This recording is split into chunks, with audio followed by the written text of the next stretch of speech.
The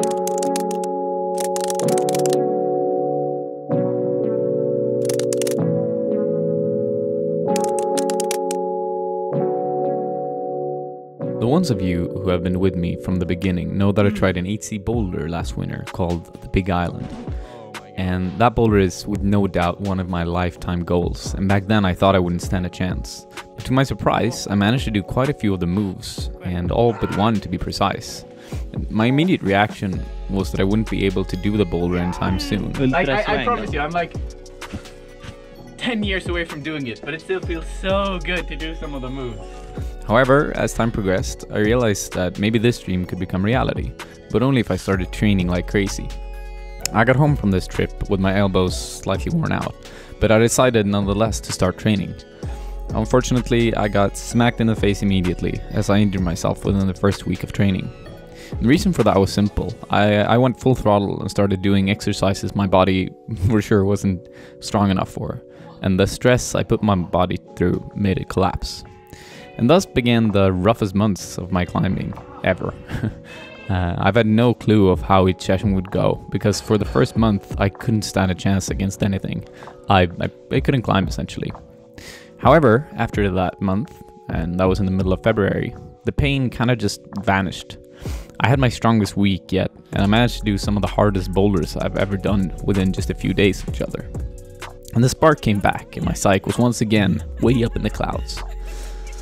But I didn't ride that wave for long though, because shortly after this week I got pretty severe tendonitis in my arm and I couldn't climb. I took a month off so that I could recover, and then I slowly started progressing again. But the thing is, I always felt this constant restriction, and as soon as I started pulling hard, the elbow began screaming, and I had to finish every session early for maybe 2 months or so. And after that I started feeling like myself again. I could pull pretty hard outdoors, but once I went indoors I was still very limited, and since the weather is what it is in Sweden, there just wasn't much I could do to get stronger. Anyhow, next up was a trip, and that was a climbing adventure to the magical island of Lofoten in the northern parts of Norway. That's a place where the sun is up all day and all night during the summer, with just magical climbing everywhere. My feeling for this trip was pretty much, I'm gonna have a good time, but I won't be able to do any climbing because of my elbow. But I kind of had the best climbing trip of my entire life, and my climbing has never felt better than it did on that trip. However, I'll try not to get ahead of myself, because I've got about 8 stories or so coming up from Lofoten, so I'll tell you all about it later on. Anyway, I came back on the 30th of June with just one goal in my mind. I wanted to get stronger than ever before, and I really want to climb 8C. Now, progressing from my current max grade of 8B to 8C isn't gonna be something that's gonna happen overnight, and I recognize that, and I have to train and train and train. Some of you have asked me what kind of schedule I follow with training, and my answer has pretty much always been the same, and it's been that I climb a lot. And while I think climbing is the key to becoming a better climber, I'm also convinced that it won't be enough for me personally if I want to be able to do 8C. Nowadays, I feel like if I just climb more, I also get more injured. So I have to kind of redirect my focus. Now, the first part of this journey was to establish where am I and how strong am I. I've always been very good with pulling pretty far between the holds even, but I've never been so good with using my feet. Instead, on this trip to Lofoten, it felt like the opposite had happened. I started using my feet all the time, but pulling between the holds felt hard. So I tested this when I got back with my first old benchmark, the campus rungs. And last year, when I could climb unhindered, I could do 1.5, 8.5 on pretty good days, and pretty much always 1.58 with ease. This time around, I got shut down on 1.47, and the left arm was even weaker than that. I then tested my front lever strength, which I could almost hold for about 5 seconds last year, and this time was around about maybe nothing? 1 second? What do you think? Next up was an exercise that I was quite scared of, and that was a one-arm pull-up. It's not a nice thing if you have tendonitis, and it's something that I hadn't done much at all in the past 7 months.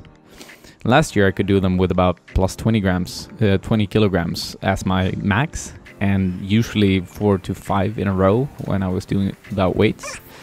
And on this day, my limit was 1 on both arms.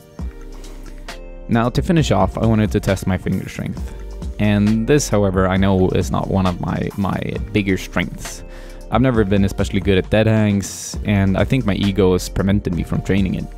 I've argued with myself that, I mean, I can still climb hard, I don't need to train fingers, but really I've just got to turn that attitude away. My limit here was about 2 seconds with the right arm and less than 1 with the left. And just for a frame of reference, Nicken can hang for like, I don't know, 10 or more. And realizing that I'm so much weaker than I've been in years is of course a little bit frustrating, but honestly I think it's more motivating than anything else. I'm climbing way harder grades way quicker now than I did back then, and I'm starting to feel like my body's working together. Every time I hop on a boulder, it's usually like I'm so much more calm and centered right now than I used to be. I used to really pull hard and just like go full aggro and just pull as hard as I could. But now I feel so much more relaxed when I'm climbing. And I think for me, it's if I could combine proper finger strength, pulling power, and a solid core with this newfound style of climbing, I definitely think it could bring my abilities to a new level. So, in order to achieve that, I've decided on these following benchmarks. Now the first one is the 159 on the campus rungs. A pretty proper pulling power exercise, to say the least. I think most strong climbers are quite proficient at it, and I've seen a lot of them do it, so I think it's just one of those, like, yeah, just one of those things that I should be able to do. And I've set all of these goals for the middle of September. So on the 15th of September is when I want to be able to do these goals. And then I have sort of like an intermediate goal on the 20th of August, so in a month or so. So the 159 is, as mentioned, for the middle of September. But the intermediate goal is going to be to do 158, like I used to be able to do last year. And then I have the front lever, which is the second exercise. As I mentioned before, I used to be able to hold it for about 5 seconds. So I set the goal to be 8 seconds for the middle of September. And the intermediate goal is where I was last year, holding it for 5 seconds. And number 3 is the one-arm pull-up. And I think if I could get back to doing 3 one-armers on each arm by the middle of September, I'd be happy. And the intermediate goal would be to do 2. I think if I pushed it more, I'd probably just aggravate my tendonitis and then end up being more injured than I've already been. So I'll try to keep the one-armer as light as possible, but I still want to improve a little bit upon it. And the final exercise is the finger strength one. I'm gonna try to do a 10-second hang on the middle 2000 Beastmaker. And I'm not sure if that's completely unrealistic or if it's doable within the range of time. But it's something I want to strive towards, and I think that's the one that I'm most stoked on, because I've always been quite weak with the fingers. I haven't had proper finger strength like Nicken and those people. I've relied more on pinch strength and that kind of stuff.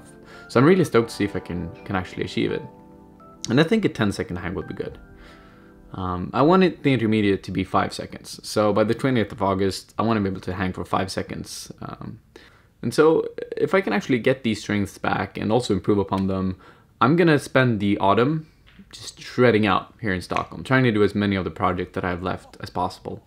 And if I manage to do my projects, if I realize that combining these strengths with my current technique works, I'm for sure going to book a ticket to either Fontainebleau to try the Big Island again, or to some other area and find a proper HC and just nudge that down.